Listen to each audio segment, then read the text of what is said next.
High friends welcome to my Debanjali's food fine blog star चैनले आमी देवांजलि और आमी आपनादेर जोन्नो এনেছি একটা সুস্বাদু রেসিপি যার নাম হচ্ছে কারানি ছাতুর তরকারি। তো এখানে প্রথমেই আমি কড়াইটা গরম করতে দিয়ে দিয়েছি, তাতে পরিমাণ মতন সরষের তেল এবং কিছুটা লঙ্কা আর জিরে ফোড়ন দিয়ে নিয়ে এটাকে ভালো করে ভেজে আর তাতে আমি দিয়ে দিচ্ছি আগে থেকে কেটে রাখা পেঁয়াজ কুচি। পেঁয়াজ কুচিটা দেওয়ার পরে আপনারা এটাকে ভালো করে লাল করে ভেজে নেবেন। তারপরে আমি এখানে আদা রসুনের পেস্ট ব্যবহার করছি, আপনারা চাইলে শিলে বেটেও নিতে পারেন বা মিক্সিতে। তারপরে আমি আগে থেকে কেটে রাখা টমেটো কুচি দিয়ে এটাকে ভালো করে ভেজে আর পরিমাণ মতো নুন এবং পরিমাণ মতন হলুদ দিয়ে এটাকে নাড়াচাড়া করে নিচ্ছি। নাড়াচাড়া করার পরে আমি এখানে আগে থেকে কারানি ছাতুগুলোকে ধুয়ে কেটে জল ঝরিয়ে রেখেছিলাম, সেগুলো এখন আমি দিয়ে দিচ্ছি। এটাকে ভালো করে নাড়াচাড়া করে মশলার সাথে ছাতুটাকে মাখিয়ে নিতে হবে।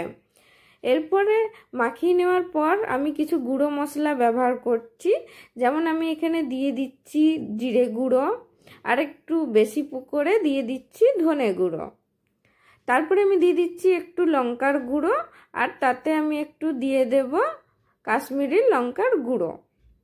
এরপরে এটাকে ভালো করে নাড়াচাড়া করতে করতে দেখবেন এটার থেকে জল বার হচ্ছে। তো সেই অবস্থায় আমি এখানে কিছুটা পরিমাণ জল দিয়ে দিচ্ছি, আপনারা যেমন এটার গ্রেভি রাখতে চান সেই হিসাবে জলটা দিয়ে দেবেন। এরপরে এটাকে আমি ঢাকা দিয়ে 15 থেকে 20 মিনিট এটাকে ফুটিয়েছি। এরপরে ঢাকা খুলেই দেখতে পাচ্ছেন যে আমার জলটা এখানে অনেকটাই মরে গেছে। এটাকে আমি একটু নাড়াচাড়া করেই তাতে দিয়ে দিচ্ছি গরম মশলা গুঁড়ো।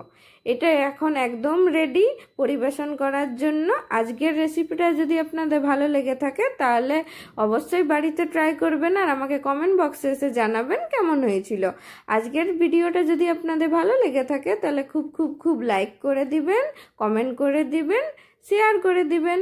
আর এরকম নতুন নতুন ভিডিও দেখার জন্য আমার channel Debanjali's food fine blog star চ্যানেলটিকে সাবস্ক্রাইব করে দেবেন।